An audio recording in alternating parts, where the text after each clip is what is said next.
सभी का स्वागत है हमारे YouTube channel study with Dharmveer PD class में। फ्रेंड्स, आज हम फिर से एक नई वीडियो को लेके आ गए हैं।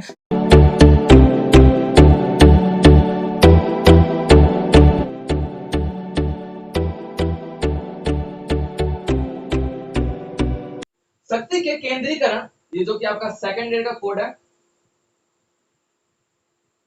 Most important question for your exam. ध्यान रखना, ये क्वेश्चन पूछ भी सकता है एग्जाम में, बहुत बार पूछ भी चुका है, तो इसे अच्छे से कर लेना। शक्ति के केंद्रीकरण और गैर विकेंद्रीकरण के बीच अंतर बताइए। ठीक है, तो ये आपका, जैसे मैंने आपको पैटर्न बता रखा है, पहला क्या आता है, परिभाषा आता है।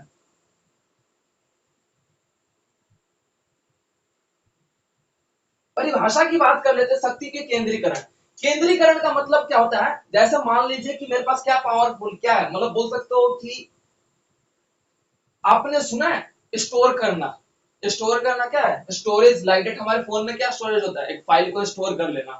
तो केंद्रीकरण का मतलब क्या होता है ना, एक जगह पे शक्तियों का मतलब केंद्र हो जाना। लाइक जैसे कि मान लीजिए कि आपका सेंट्रल है, दिल्ली है, ठीक है। अब ये दिल्ली है, आपका सेंट्रल है, तो इसे हम बोल सकते हैं कि भारत का केंद्र है ये। ठीक है, आपका क्या है, भारत का ये केंद्र सरकार के रूप में देखा जाता है।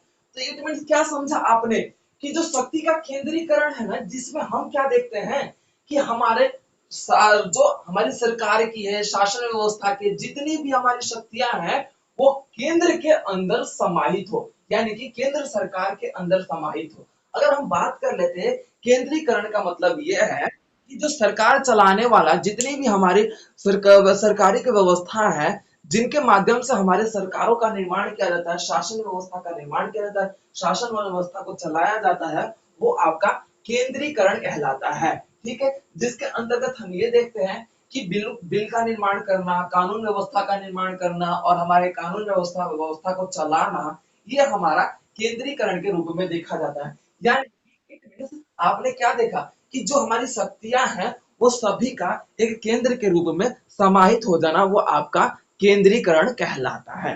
ठीक है, यहां तक समझ में आ गया। अब देखो, एग्जाम्पल के रूप में आप लोगों को मैं शब्द का मतलब बता देता हूँ, ताकि आप लोगों को राजनीति में भी जोड़ के, जिस बच्चों को अगर कुछ पढ़ नहीं रखा ना, वो भी आपका ये टॉपिक्स कर लेगा। अब देखो क्या है, केंद्रीकरण का मतलब क्या होता है। मान लीजिए कि ये एक ए है और ये बी है, ठीक है। ये एक क्या कर रहा है, इसकी शक्तियों का क्या यहाँ पे स्टोर कर रहा है। स्टोर करते करते करते करते क्या है भाई, इसकी सारी शक्तियां यहाँ पे स्टोर कर रहा है। और यहाँ पे भी ए है, यहाँ पे भी ए है, यहाँ पे भी ए है। सारी व्यवस्थाओं की सारी शक्तियां यहाँ पर एक जगह पे केंद्र हो गया इनकी। यानी कि बोल सकते हैं कि ए है, तो यहाँ पे मान लो सी है, ये आपका डी हो गया, यहाँ पे आपका ई हो गया, और यहाँ पे आपका एफ हो गया। लाइक ऐसा कुछ ही मानो। इन सभी की शक्तियों का जो केंद्र है ये, इनके अनुसार, इसके अनुसार ही इन शक्तियों को डिवाइड किया गया है। इनके अनुसार ही इसको शक्तियों को डिवाइड किया गया है, इनके अनुसार ही शक्तियों को बांटा गया है, इसके अनुसार ही इन शक्तियों को कंट्रोल भी किया जाता है, वो आपका केंद्रीकरण कहलाता है। क्लियर हो गया। सिंपलीफाई, सिंपलीफाई में आपको पता चल गया कि केंद्रीकरण का मतलब क्या होता है। क्लियर है सभी को।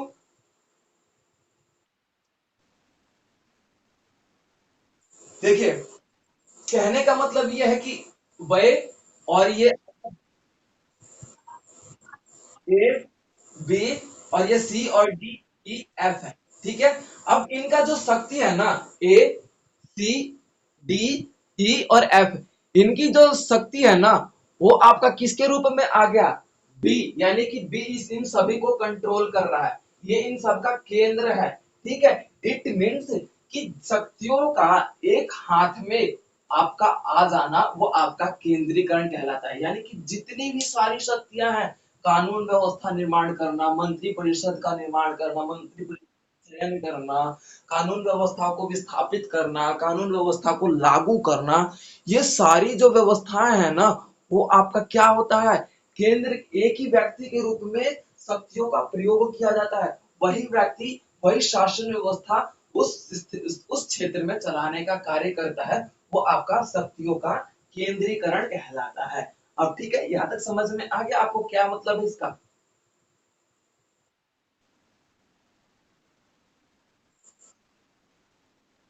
अब ध्यान से सुनिए, एग्जाम के अकॉर्डिंग आपका डेफिनेशन, वेरी गुड, बहुत अच्छा लगा। ठीक है, केंद्रीकरण से हमारा, शक्ति का केंद्रीकरण से हमारा अभिप्राय यह है कि जब एक व्यवस्था के अनुसार उच्च स्तर पर सभी शक्तियों का समावेश एक हाथ में हो जाता है, अर्थात एक हाथ के अधीन हो जाता है, यानी कि उसी एक ही व्यक्ति या फिर एक ही शासन व्यवस्था के अनुसार शक्तियों का प्रयोग किया जाता है, सभी शक्तियों का प्रयोग किया जाता है, वो आपका शक्ति का केंद्रीकरण कहलाता है।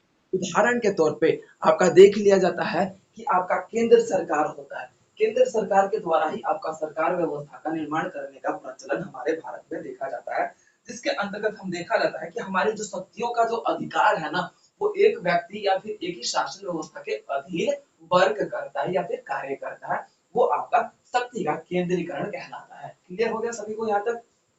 ठीक है,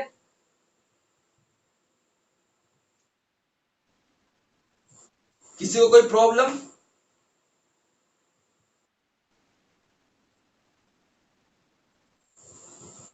देखो, शक्ति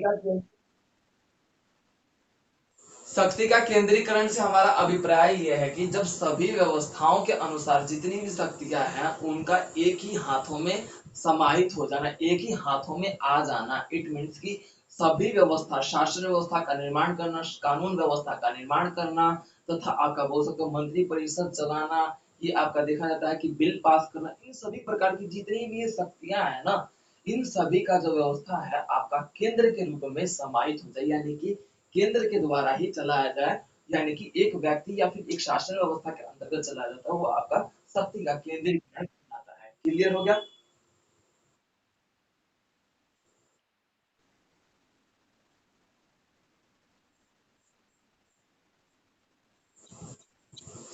जैसे आपका आप बोल रहे हो कि राष्ट्रपति प्रणाली, आप बोल रहे हो कि राष्ट्रपति प्रणाली में राष्ट्रपति होता है, तो उसका जो शक्ति का केंद्रीकरण किसके ऊपर हो गया? राष्ट्रपति के ऊपर हो गया, कि यहाँ पे राष्ट्रपति के द्वारा ही सारी शक्तियों का प्रयोग किया जा रहा है। That's the correct point for example like that. ठीक है, तो हाँ, तो ये आपका एग्जाम्पल के रूप में ऐसे लिखना, अगर लिखना भी है तो ऐसे लिखना कि राष्ट्रपति प्रणाली में, जैसे कि राष्ट्रपति प्रणाली में जो शक्तियों का केंद्र होता है वो आपका राष्ट्रपति होता है, जिसके द्वारा सारी शक्तियों का प्रयोग करके सरकार को चलाना तथा कानून व्यवस्था का निर्माण करना तथा नीति व्यवस्था का निर्माण करना, इन सभी व्यवस्थाओं का जो केंद्र है वो आपका आपका राष्ट्रपति प्रणाली के अंदर राष्ट्रपति ही होता है। तो ये आपका केंद्र, शक्ति का केंद्रीकरण कहलाता है। ठीक है, अब बात कर लेते हैं गैर विकेंद्रीकरण। देखो, विकेंद्रीकरण यानी कि बोल सकते हैं यहाँ पे क्या है कि अब यहाँ पे पॉइंट क्या आ जाएगा कि गैर, यानी कि बोल सकते हो फॉर एग्जांपल एक सरकारी और दूसरा है गैर सरकारी। इट मींस क्या है, एक गवर्नमेंट है और दूसरा अनगवर्नमेंट है, तो उसे हम गैर सरकारी बोलते हैं। एंड देखिए यहाँ पे विकेंद्रीकरण लगा रखा है, तो इस विकेंद्रीकरण का मतलब everyone know about this thing कि क्या मतलब होता है इसका विकेंद्रीकरण का मतलब?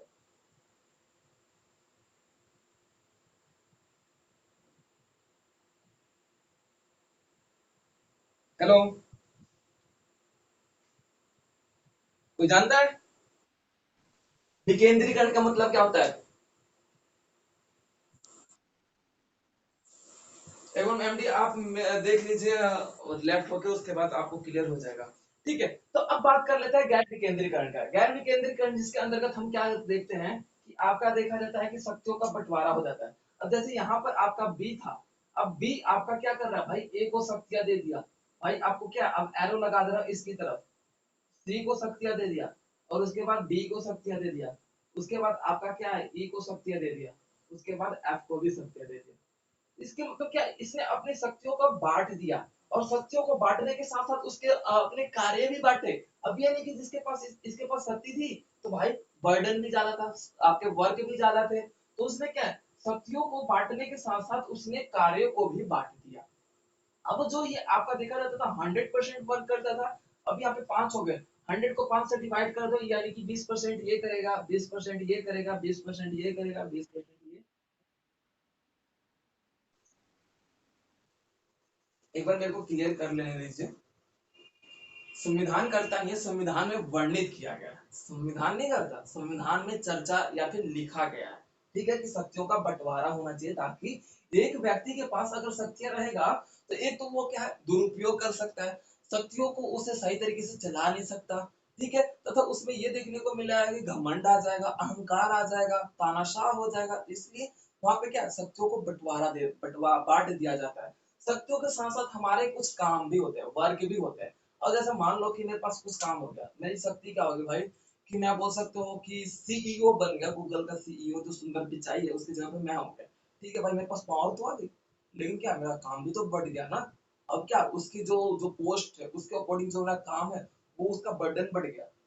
अब वही है कि हम शक्तियों का इसलिए बांटते हैं कि शक्तियों के साथ साथ हमारे कुछ कामों का भी बंटवारा हो जाए, ताकि हम बेहतरीन तरीके से अपने कामों को कर सके।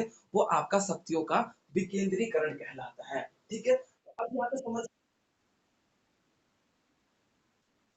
मेरी नेटवर्क कनेक्टिविटी ठीक है, आप लोग एक बार खुद को चेक कर लीजिए। ये आपका 100% था, यहाँ पे आपका 20% थी, यहाँ पे 20%, यहाँ पे 20% यहाँ पे 20% एंड यहाँ पे 20%। अब ये पावरफुल पावर को देने के साथ, यानी कि शक्तियों को देने के साथ साथ इसने क्या किया, वर्क को भी दिया। ये नहीं कि वर्क नहीं दिया, अब यहाँ पे भी वर्ग को भी देगा कि भाई यहाँ पे सभी अपने शक्तियों का अनुसार अपने कार्य को लेंगे। आपका देखा जाता है, अब आपका देखा जाता है राज्य सूची। राज्य सूची की बात कर लेते हैं तो यहाँ पर पर्टिकुलर राज्य के अनुसार ही शक्तियों का प्रयोग किया जाता है, तथा शक्तियों का प्रयोग करने के साथ साथ शासन व्यवस्था का जो नीति नीति चलाने का जो कार्य है वो आपके राज्य के अंतर्गत किया जाता है। अब केंद्र सूची, केंद्र सूची में आपका देखा जाता है कि आपका केंद्र ही यहाँ पे बोल सकते हो कि नायक होता है। राज्य में राज्य नायक होता है और केंद्र में केंद्र होता है। ठीक है, अब उसके बाद आ जाता है नेक्स्ट, आपका थर्ड आता है संवर्तीय सूची। संवर्तीय सूची में आपका इन दोनों का अंश पाया जाता है, यानी कि केंद्र और राज्य दोनों का। ठीक है, वो आपका संवर्तीय सूची होता है। अब ये जो कार्य होते हैं, अब केंद्रीय सूची की बात कर लेते हैं, तो यहाँ पे जो भी शासन व्यवस्था चलाया जाएगा, जो शक्तियों का प्रयोग किया जाएगा, वहां पे केंद्र के द्वारा ही किया जाता है। राज्य सूची में आपका देखा जाता है राज्य के द्वारा ही कानून व्यवस्था का निर्माण किया जाता है। ठीक है, और संवर्तीय सूची में राज्य तथा आपका केंद्र दोनों का समावेश होता है, यानी कि दोनों का इन्वोल्यूशन होता है। इन दोनों के अंतर्गत ही आपके यहाँ पर शक्तियों का प्रयोग तथा कार्यों का प्रचलन किया जाता है, यानी कि चलाया जाता है। क्लियर हो गया एवरीवन, दैट्स क्लियर।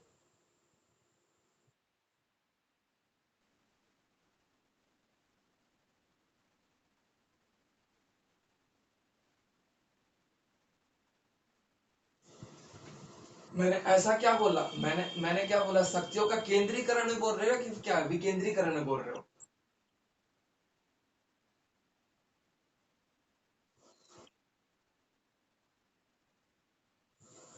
मैंने केंद्रीकरण बोला, तो केंद्रीकरण में क्या है, वो शक्तियों को हर शक्तियों को क्या कर रहा है, अपने आप में ले रहा है। मैंने बी लिखा था ना, वो शक्तियों का हर एक ए से, बी से एंड बी, सी से एंड डी से एंड ई से, ये क्या है, शक्तियों को ले रहा है भाई, इस तरफ आ रहा है। एरो बना लो ताकि आप लोगों को समझ में आ जाए, इस तरफ से आ रहा है, यानी कि इनके माध्यम से यहाँ पे आ रहा है। ठीक है, यानी कि आपका देखा जाता है इन सभी व्यक्तियों का, इन सभी व्यवस्थाओं का, एक ही व्यक्ति के पास शक्तियों का केंद्र का जमा होना, या फिर केंद्र सरकार या फिर केंद्रीय व्यवस्था के अनुसार शक्तियों का प्रयोग करना भी आपका केंद्रीकरण कहलाता है। ठीक है,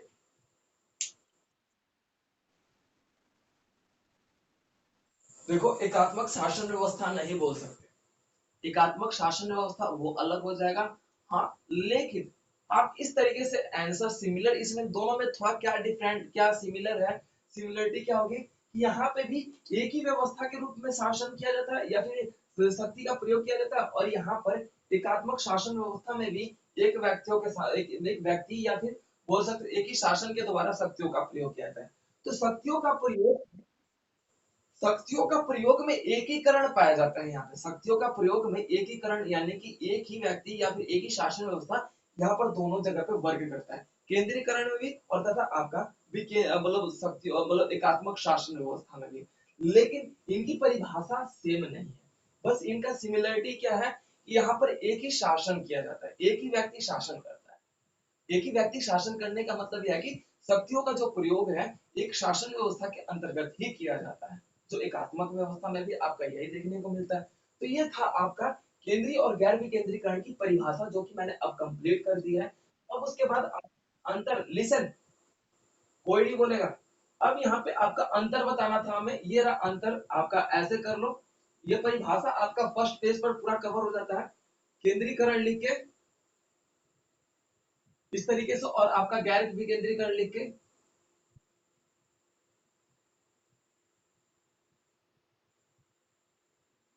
उसके बाद ये पूरा आपका परिभाषा ये क्लियर हो जाएगा। अब इसके क्या है, अंतर बता दो। अभी फर्स्ट पॉइंट क्या है, केंद्रीकरण आपका देखा जाता है छोटे क्षेत्रों में अत्यधिक महत्वपूर्ण माना जाता है।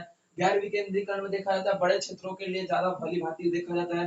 केंद्रीकरण क्या है भाई, केंद्रीकरण में आपका देखा जाता है कि यहाँ पर शक्तियों का समावेश होने के बाद ये आपका पावरफुल पाया जाता है, और यहाँ पर क्या है, ये थोड़ा कमजोर पाया जाता है क्योंकि यहाँ पर शक्तियों का विभाजन हो जाता है। ठीक है, अब यहाँ पे आपका तीसरा पॉइंट क्या आ जाएगा, यहाँ पे आपका देखा जाएगा कि केंद्रीकरण में आपका देखने को मिलता है कि एकता व्यवस्था के अंतर्गत कार्य करता है, और यहाँ पे क्या है, विभाजन व्यवस्था होने के कारण भेदभाव इसकी स्थिति भी उत्पन्न हो जाती है।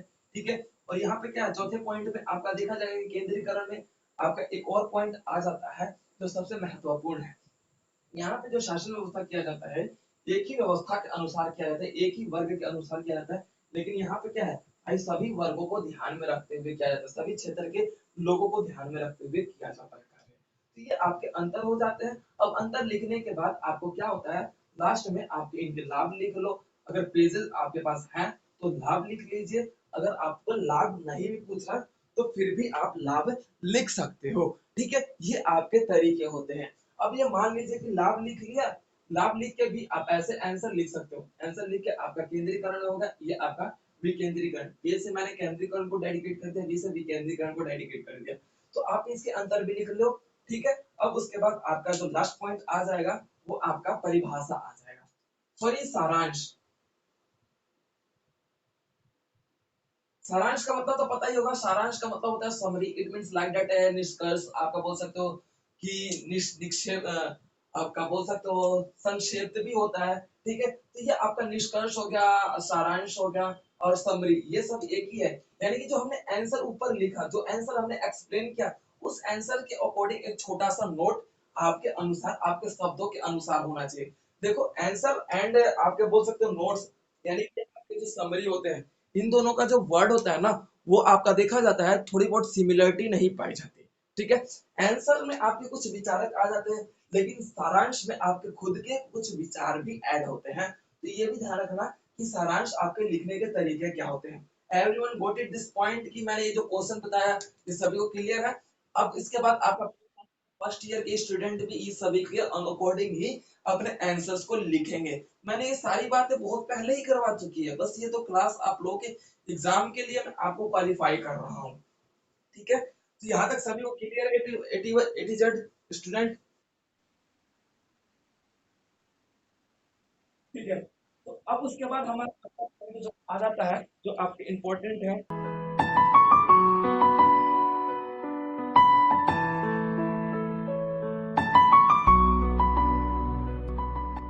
तो वीडियो को like, comment, share and subscribe करना ना भूलें।